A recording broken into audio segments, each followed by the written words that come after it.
같이 봅니다. 모든 그 위에 믿음의 방패를 가지고 예루살렘이 약한 자의 모든 불화 살을 소멸하고 구원의 기도와 성령의 곧 하나님의 말씀을 가지라.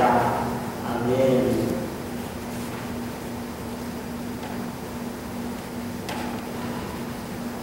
지난주에 우리가 이슬람 교회에 관해서 살펴보았습니다. 마호메트라는 사람이 어디서 출생했고 그 이슬람의 종교의 배경이 아라비아 사막에 어땠고 그 교리는 무엇이고 하는 것들을 살펴봤습니다. 근데 이슬람 교가요, 마호메트가 죽고 1세기가 채 안 돼가지고 주변의 여러 나라를 통합해 나가면서 큰 세력으로 자라가기를 시작했습니다. 그래서 마호메트가 AD 590년에 태어났는데 AD 8,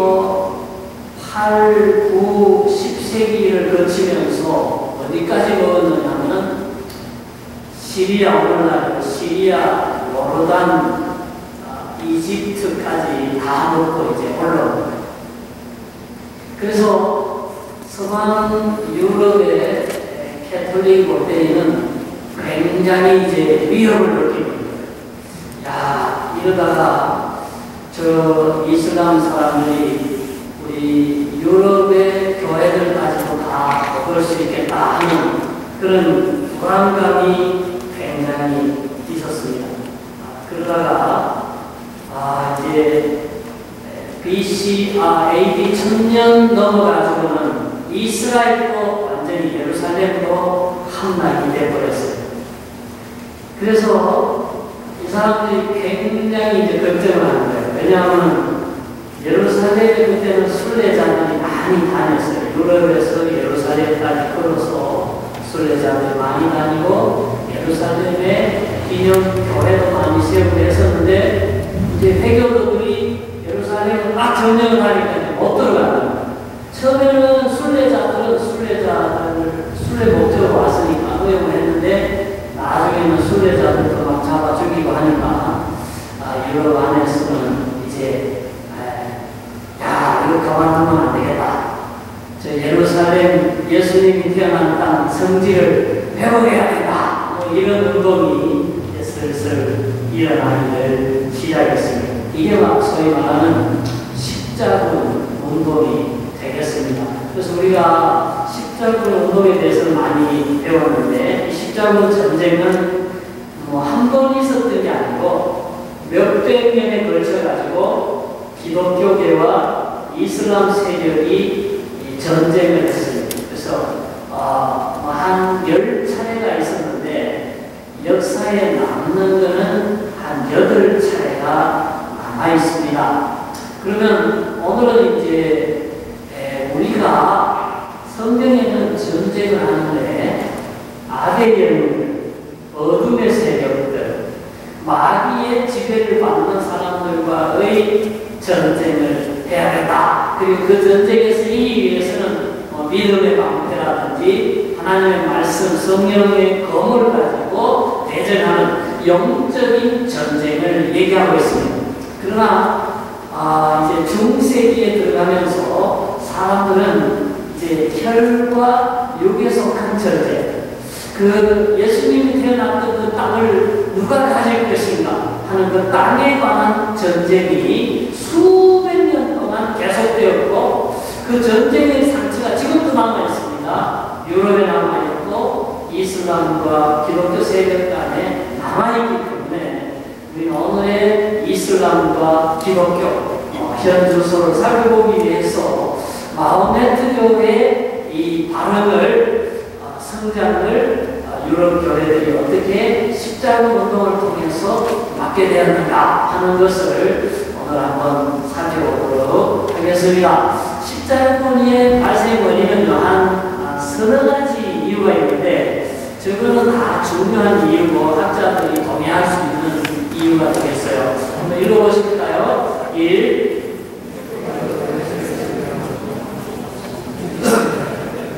2,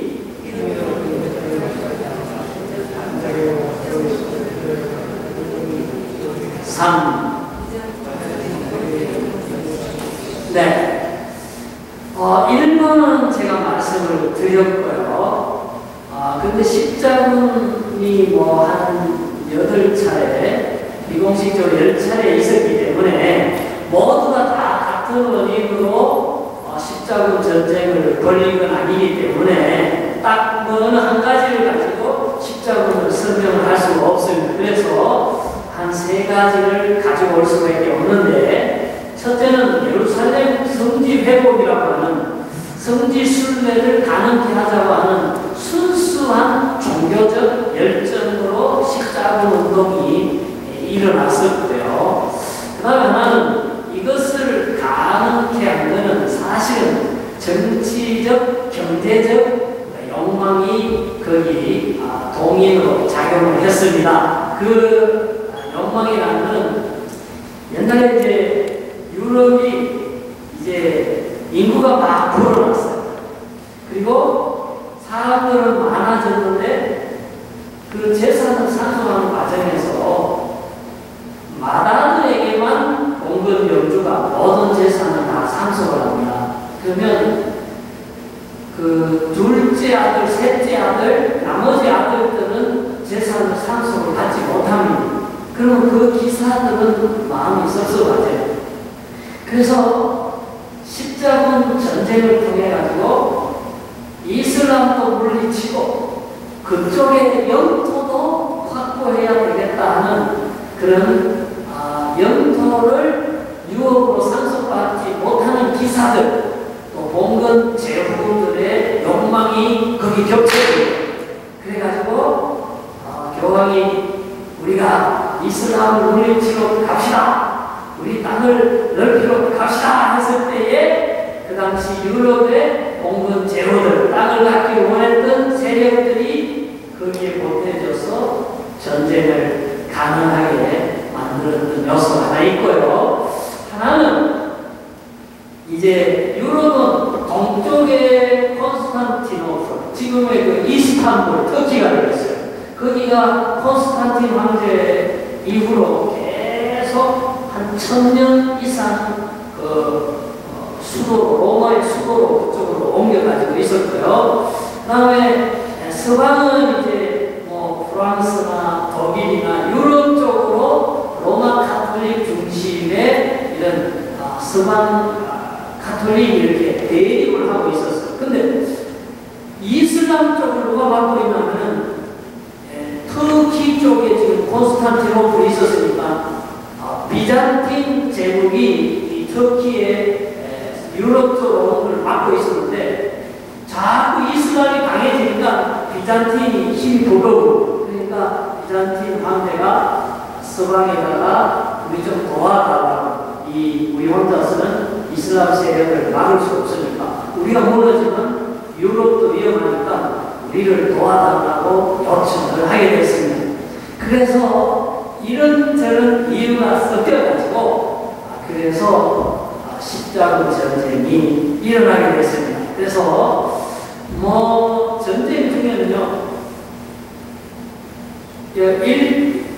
1차 전쟁이 1096년에 시작이 됐는데 이 전쟁이 있기 전에 벌써 사람들이 막 선동해가지고 몇만 명이 전쟁하러 먼저 가는 사람들이 있었어요. 근데 그 사람들은 민간인이기 때문에 예루살렘이 어느 방향에 있는지도 모르고 아무 데나 가다가 그냥 이슬람하고 전쟁한 게 아니고 가다가 그냥 다른 사람들하고 전쟁을 해가 중간에 다 죽은 사람들이 있어요. 그런 것도 있고, 그 다음에 또 중간에 이런 일도 있었어요. 죄 없는 아주 깨끗한 청년이나 소년이나 소녀들이 가면은 하나님이 긍휼히 여겨주셔서 이슬람을 우리 손에 붙여주지 않겠느냐 해서 소년 십자군도 있었어요. 근데 그 사람들도 물에 빠져 죽고 얼어 죽고 부잡혀가지고 전쟁에 지사람들 다 포로가 되고 그래 했던 십자군도 있었어요. 자, 그런 거는 빼고 대표적인 역사에 남는 십자군 운동 전쟁이 뭐냐면은 1회하고 4회 제일 대표적인 게 1회는 왜 그러냐면 처음에 교회를 다 소집했어요. 감독들을 다 주교들을 소집해가지고 그랬어요. 저 예수님의 그 태어났던 사역하셨던 성지가 저 백교도들에 의해서 더럽혀졌습니다. 우리 순례객들이 지금 학대를 받고 죽어나가고 있습니다. 저 땅을 회복합시다! 이러면서 이제 교황이 그렇게 얘기를 했어요. 그러면서 무슨 얘기를 했냐면 이거는 홀리고 성전이기 때문에 하나님을 위한 전쟁이기 때문에 여기 전쟁에 출두해가지고 사람을 죽여도 죄도 없고 그리고 이 전쟁에 출두하는 군인들에 대해서는 과거에 어떤 죄를 지어도 다 용서를 해줍니다. 이렇게 교황이 얘기를 했어요. 그래서 독일, 프랑스, 영국에서 30만 명이 이 전쟁에 참여했어요. 그러니까 30만 명은 대단한 거죠. 이 군인이 메뚜기 때처럼 그 예루살렘에 들어가면서 차례로 이집트부터 정복하고 시리아, 요르단 다 먹어가면서 이제 예루살렘을 함락을 시켰어요.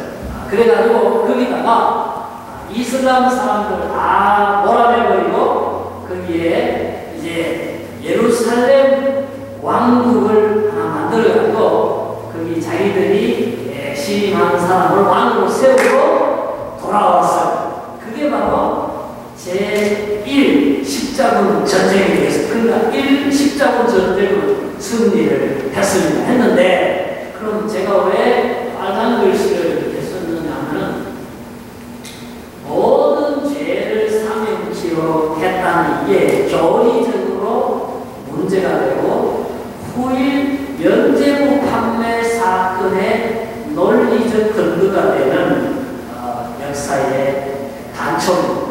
다시 말하면 종교개혁 당시에 교황이 뭐라고 했어요? 헌금을 많이 하면 저 베드로 성당을 짓는데 필요한 헌금을 많이 하면은 많이 할수록 여러분의 헌금 양에 따라서 죄가 용서됩니다. 심지어는 여러분 친척들 중에 가족들 중에 예수 안 믿고 먼저 죽은 사람들까지도 죄악이 다 용서돼가지고 여러에서 천국으로 갈 수 있습니다. 라고 하는 그 면죄부를 판매를 했었으면 종교개혁 직전에 그러한 논리가 어디서 왔느냐면은 교황 우르바누스 2세가 처음에 십자군 운동을 전쟁을 일으킬 때에 사람을 선동할 때 뭐라고 얘기했냐면 성전에 참여하면 모든 죄가 용서된다고 그렇게 교지를 발표했어요.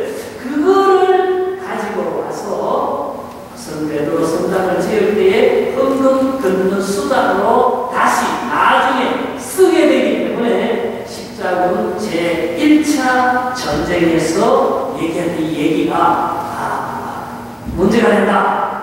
교리적으로 문제가 된다 하는 것입니다. 여러분, 죄는 행위로 사회적인 게 아니잖아요. 예수 믿는 믿음으로 하나님께서 자기 아들 예수의 피를 믿는 구세주를 믿는 그 믿음을 모시고 용서해주기로 했잖아요. 근데 어떤 인간의 무슨 전쟁에 참여한다든지 무슨 선한 도덕적 행위로 구원을 얻는 게 아니잖아요. 그런데 이슬람을 물리치기 위해서 전쟁에 이기기 위해서 군인을 동원하기 위해서 비성서적인 비기독교적인 구원관을 가지고 사제관을 가지고 이 전쟁을 수행했다는 것이 1차 전쟁에서 승리를 했고 예루살렘은 잠정적으로 탄압을 했지만은 그런 교리적인 구원론에 있어서 중요한 오류를 남기는 전쟁이 1차 십자군 전쟁이었다. 그 다음에 하나는요, 제4회 1202년에 시작된 4차 십자군 전쟁입니다. 그러면 이거는 왜 얘기를 하냐면, 이거는 많은 예루살렘을 탈환하자 그래놓고 실제는 예루살렘을 가지도 않았어요. 비잔틴 제국의 수도인 콘스탄티노플을 침공해가지고 그걸 먹어버렸어요. 서방에서. 그래서 제4차 십자군 전쟁은 사실은 목표가 완전히 빗나가버렸어요. 그래서 교황 인노켄트 3세가 이제 가자 해서 갔는데, 원래는 그래가지고 이제 예루살렘을 치기 위해서 본거지 이집트를 타겟으로 해서 이제 이슬람하고 싸우려고 했는데, 장사꾼들이요 원망을 부린 거예요. 지금의 프랑스 쪽에 장사꾼들이 지금 지중해 쪽에 제일 큰 항구가 그 당시에는 콘스탄티노플 항구예요.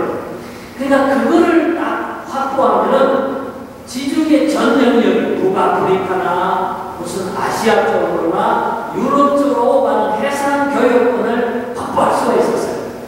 그 다음에 그 당시에 콘스탄티노플은요 거의 1000년 동안에 제국의 수도로서 많은 보물과 많은 유물과 많은 문화가 거기 콘스탄티노플에 있었어요. 그래서 그게 탐이 났거든요. 그래서 우리가 이집트를 공격하려면 항구를 먼저 확보해야 되는데, 그러려면 콘스탄티노플로 들어가야 된다. 그렇게 얘기하고 콘스탄티노플 황제에게 그렇게 말했어요. 우리가 콘스탄티노플을 그냥 지나갈 겁니다. 우리는 옆으로도 안 쳐다보고 땅으로만 쳐다보고 그냥 지나만 갈 거니까 허락해 주세요. 이렇게 얘기합니다. 그러니까 콘스탄티노플도 다 예수 믿는 사람들이고 동방정교의 사람들이니까 이방인들 자기들 위협하는데, 그 이슬람을 치러 가겠다는데 길만 좀 지나가자는데 그거를 안 들어줄 수는 없지 해서 군인들이 항구로 들어와서 콘스탄티노플을 지나서 육로로 가는 걸 허락을 해줬어요. 허락을 해줬는데 이 사람들이요 들어오자마자 그냥 콘스탄티노플을 치기 시작합니다. 그래서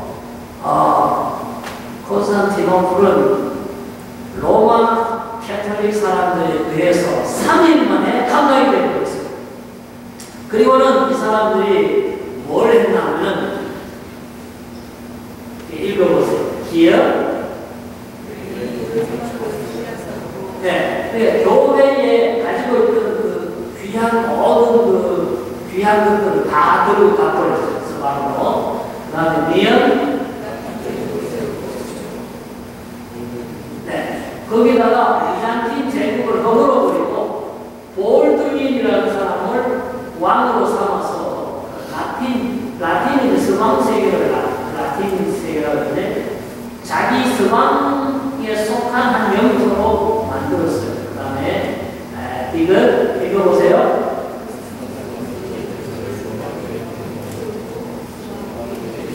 자, 그러니까 동로마하고 서로마는 교리도 다르고 특히 성경론, 기독론이 달라가지고 다 이렇게 분리가 되는 거죠. 다른 교회가 되는 거였어요. 그래가지고 정치적으로도 황제도 다르고 나라도 다른 거예요. 완전 각각 다른 나라인데, 그래서 십자군 전쟁한다고 비켜달라고 그래놓고는 십자군 전쟁은 안 하고 동로마를 쳐서 콘스탄티노플을 함락시키고 서방 세계에 속한 한 영토로 만들고 왕을 세우고 모든 보물을 알아내고 있습니다. 자, 그런데 나중에 비잔틴 제국에 다시 훌륭한 지도자가 나와서 콘스탄티노플을 회복을 시켰어요. 회복을 시켜가지고 쭉 이제 한 300년 동안 계속 콘스탄티노플의 제국을 가지고 있다가 1453년에 다시 이슬람에게 멸망을 해요. 그래서 지금까지 그래서 터키가 이름을 이스탄불로 바꿔가지고 1453년부터 지금까지 이스탄불을 이슬람 세력이 갖고 있는 거예요. 근데 그 전까지는 다시 회복이 300년 되었어요. 300년 되기 전에 잠깐 제3회 십자군 전쟁 때 그리스 동로마 제국이 서방의 농간에 의해서 무너졌던 적이 있어요. 그래서 이번에 2001년도에 로마 캐톨릭 교황이요 그리스를 방문했을 때 이걸 사과했어요. 도대체 몇 년이 지나서 사과한 거예요? 한 800년이 지나가지고 사과한 거예요. 그때 우리가 십자군 전쟁한다고 길 비켜달라고 해놓고는 십자군 전쟁은 안 하고 콘스탄티노플을 함락시킨 데 대해서 동방정교회의 보물을 가져가고 피해를 입힌 데 대해서 사과합니다 하고 얼마 전에 사과해서 표면적으로는 800년이 지난 금세기에 이제 이렇게 되어있는 우리 교회에 우리 때는 저 동방교회하고 서방 캐톨릭 교회가 화해를 하게 됐는데 화해를 하게 된 그런 단초가 뭔가 제4차 십자군 전쟁 때 빗나간 전쟁 때문에 그렇게 됐다. 그래서 우리가 이런 걸 보면서요, 그런 거예요.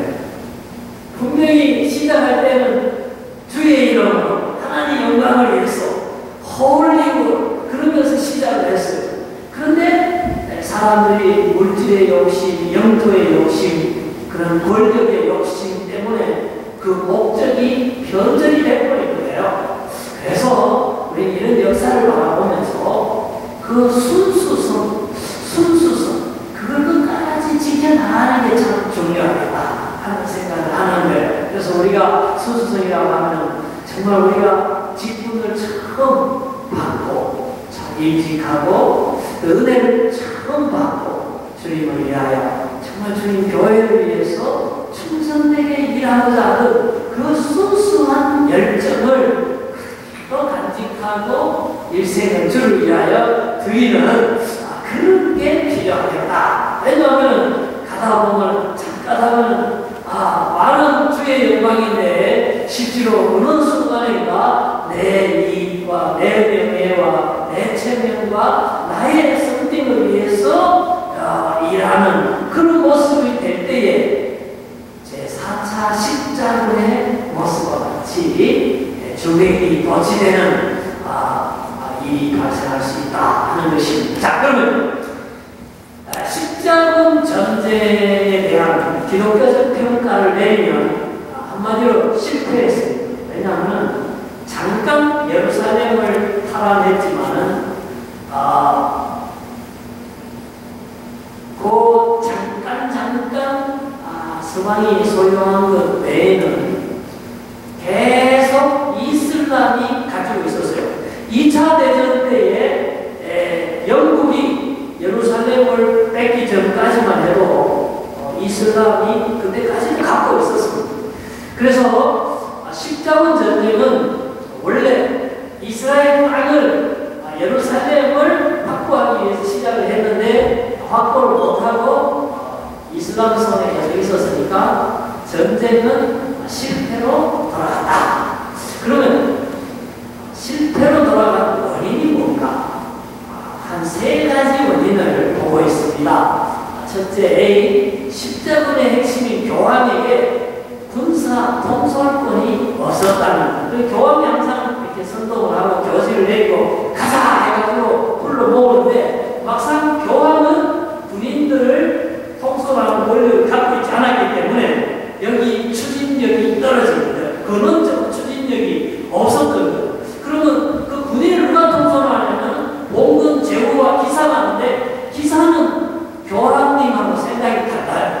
이 사람들은요, 아까도 얘기했지만 영토를 좀 넓히고 보물을 좀 챙겨오고 이런 생각을 갖고 있으니까 이게 목적을 이룰 수가 없었던 거예요. 그 다음에 C가 그런 얘기예요. 한번 읽어보실까요? 한글씨 시작. 최고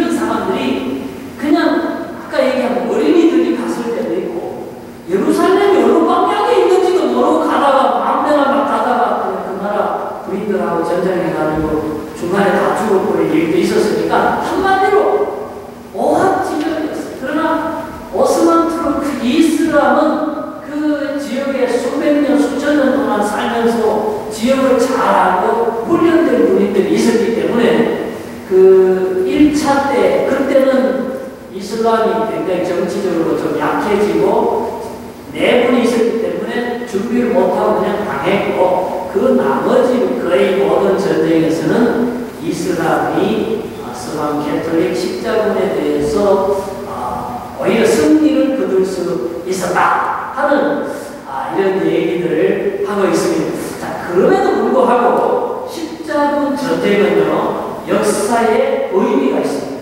그리고 우리에게 주는 교훈이 있어요.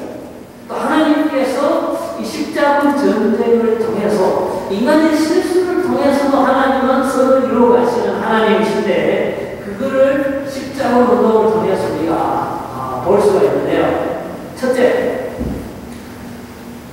회교도의 서방 침입을 저지시킨 효과가 있어요. 우리 그 스포츠 용어로 그런 말이 있잖아요. 공격은 최선의 방어다. 공격을 하는 게 최선의 수비가 된다. 그런 얘기가 있어요. 그래서 십자군이 8차에서 10차 가까이 계속해서 공격을 해댔는데, 물론 빗나갈 때도 있고 실패했을 때도 있었지만 적어도 이슬람이 유럽 쪽으로 넘어와가지고 유럽을 함락시키지 못하게 하는 그러한 효과를 하나 가져왔다는 거예요. 두 번째, 서유럽 제국의 단결을 촉구하고, 그래서 독일이나 영국이나 프랑스나 여러 나라들이 다 이렇게 나눠져 있었지만은 그래도 우리는 기독교 국가다. 우리는 이 가톨릭 교회를 지켜야 된다. 그리고 저 오랑캐들을 물리쳐야 된다는 일념으로 하나가 될 수 있는 그런 계기가 됐다. 그 다음에 이 C는요, 세계사에서 굉장히 의미가 있는 거예요. 봉건 제국과 기사들이 전쟁에 나갔는데 졌어요. 실패했어요. 실패하니까 자연스럽게 봉건 제도가 이제 파괴되는 거예요. 봉건 제도에 대한 회의가 생긴, 기사도에 대한 회의가 생긴다는 것은 새로운 사회로의, 새로운 제도로의 변형을 사람들이 필요로 하게 되는, 그래서 르네상스가 열리고 근대로 오는 종교 개혁이 가능하게 되는, 중세에 대한 실망을 가지게 됨으로써 중세를, 암흑시대를 종말시키는 그러한 배경이 된 거예요.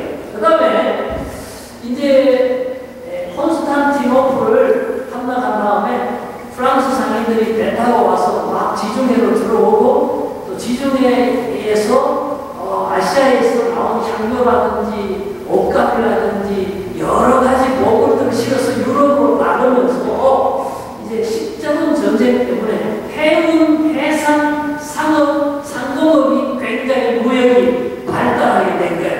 그래가지고 이게 나중에요, 그때만 해도 아시아나 이런 그 아라비아 쪽이 학문적인 수준도 유럽보다 높았고 보물이나 값진 것도 많이 가지고 있었어요. 그래서 이쪽 항구를 통해서 서방 쪽으로 전파된 지식이 나중에 르네상스와 그런 문예 부흥을 일으켜 나가는 그런 계기가 됐다 하는 거예요. 그 다음 하나 이제 우리 종교적으로 의미가 있는 거는요, 로마 교황청이 굉장히 부자가 되었어요. 그 비잔틴 제국에서 많이 뺏어왔죠. 그 영토도 넓어졌죠. 그리고 막 군인을 일으키고 하는 과정에서 교황권이 상당히 강화가 돼가지고, 그래서 그때만 해도 그리스 동방 정교회보다 서방 교회가 그렇게 세지를 못했습니다. 근데 십자군 운동 이후로 로마 캐톨릭이 그렇게 세지고 세계화되는 단초를 마련하게 됐다 하는 것입니다. 자, 그래서 제가 이제 말씀을 드리고 싶은 것은 우리가 이제 역사를 이렇게 바라보면서 우리가 깨닫는 게 있어요. 하나님께서 손을 역사에 안 내시는 것 같아요. 단기간으로 보면 그렇잖아요. 왜 예루살렘이 이슬람 손에 있습니다. 왜 이 십자군 전쟁을 통해서 승리를 교회에 주시지 않습니까? 우리가 단순하게 생각하면 실망할 수도 있잖아요. 그럼 우리가 이제 역사를 통해서 1000년 단위로 500년 단위로 끌어놓고 결과를 보면은 거기에 의미가 있잖아요. 어떤 의미? 비록 실패를 했지만 이스라엘이 더 이상 못 들어오기를 막아주셨지만 하는 것도 있고, 비록 실패한 것 같지만은 그쪽의 문물이나 학문을 받아들여서 중세에 잘못된 그런 세계가, 모든 세계가 깨어지고 종교 개혁이 일어날 수 있는 여건을 만들어 가시는구나 하는 걸 또 깨닫게 하시는. 그래서 우리가요, 하나님의 손은 보이지 않는 것 같지만 역사를 꽉 거머쥐고 세밀하게 하나님의 역사로 이끌어 가시고 계신다 하는 것을 우리가 느낄 수가, 깨달을 수가 있습니다. 자, 그러면 오늘 우리가 처음에 예배 시작할 때 읽었던 말씀인데 제가 이 말씀을 가지고 결론을 내겠습니다. 여러분, 지금 예루살렘은 이스라엘이 점령하고 있습니다. 근데 이란하고 이스라엘이 붙어가지고 만약에 이스라엘이 졌어. 이란은 회교도 원리주의 대표적인 국가입니다. 예루살렘을 먹었어요. 더 이상 이제 성지순례 기독교인들이 못합니다. 근데 교황께서 저 성지를 회복해야 된다 그러면서 교회들 보고도 전쟁하러 가자 그랬어요. 그러면서 여러분의 아들들, 손자들 제발 이스라엘 성지 회복 십자군 전쟁에 2000년도에 벌어지는 제9차 십자군 전쟁에 여러분 아들들 좀 보내주세요. 그러면 여러분 손자들, 아들들 파병할 거야. 만약 그렇게 로마 캐톨릭에서 계시기로 갈릴리 교회로 편지가 교황으로부터 직접 날아왔어. 여러분 어떻게 앤서할까요? 그냥 감정적으로 앤서할 게 아니라 성경적으로, 역사적으로, 신앙적으로 어떻게 답변할 거예요? 제가 답변을 드리겠습니다.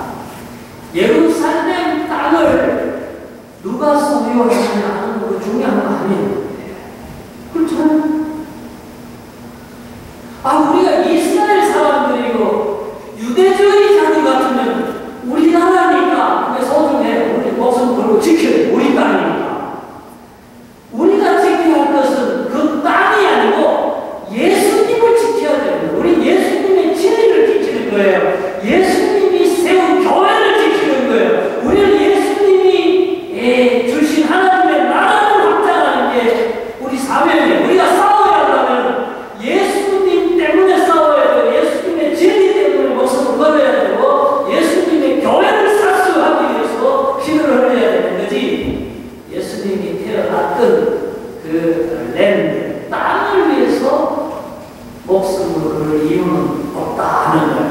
그래서 성경에 나온 대로, 에베소에 나온 대로 이 결론을 전신갑주를 입고 영적 전투를 벌여야 되는데 우리의 싸움은 땅 뺏기 위한 싸움이 아니고, 빨간 글씨 읽어보겠습니다. 시작. 우리의 실험은 혈과 육을 상대하는 것이 아니요 통치자들과 권세들과 이 어둠의 세상 주관자들과 하늘에 있는 악의 영들을 상대하리라. 그래서 우리가 치러야 할 십자군 전쟁은 바로 진리를 위한 전쟁, 예수를 위한 전쟁, 교회를 위한 전쟁, 하나님 나라를 위한 전쟁이 되어야지 땅을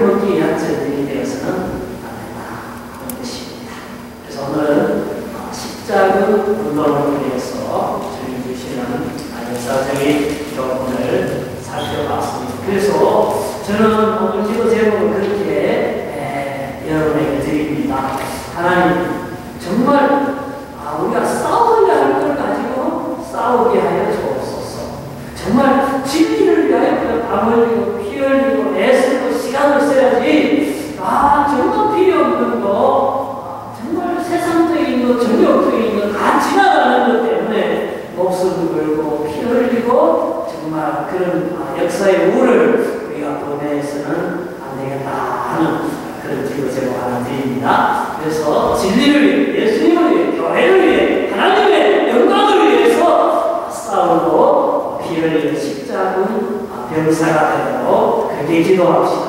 그러면은 정말 우리 하나님의 영광을 위한다고는 콘스탄티노플을 침묵해서 물건이나 노력하는 그런 사람들처럼 입으로는 주의 영광, 교회의 유익을 하지만 실제는 내 배속과 내 명예와 내 정력을 채우는 그런 삶이 되지 않도록 역사적인 교훈을 내 삶에 적용시켜서 정말 하나님의 영광을 위해서 순수하게 직분을 감당하고 하나님의 영광을 위해서 예배하고 하나님의 영광을 위해서 헌금하고 하나님의 영광을 위해서 봉사하는 우리가 되도록 그 기도했으면 좋겠습니다. 함께 기도하겠습니다.